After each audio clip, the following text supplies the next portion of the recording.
French President Emmanuel Macron has announced a widely expected extension to the country's lockdown, with restrictions now to be kept in place until the 11th of May and come at a time when France's C.o.r.o.n.avirus epidemic is showing signs of slowing down.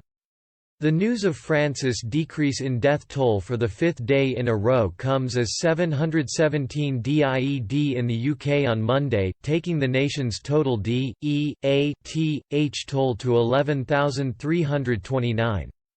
NHS England has said a further 667 people have died after testing positive for coronavirus, taking England's total D.E.A.Th toll to 10,621. Wales and Scotland have also released the latest death figures, up 15 and 9 respectively. Northern Ireland officials said a further 6 people have died from the virus.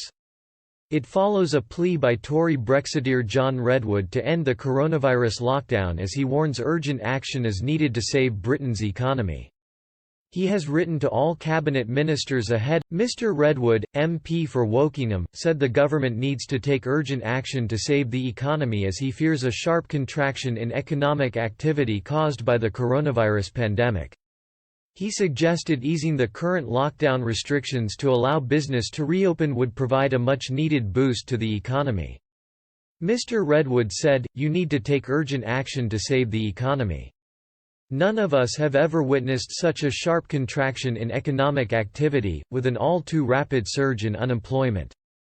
He warned many businesses will fail if the lockdown continues for much longer. The Tory MP added, "It is urgent to start lifting restrictions.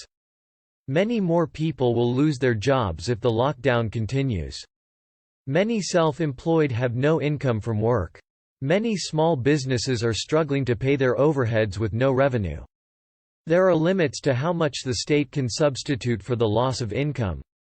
If we go on like this, large amounts of economic capacity will be permanently lost.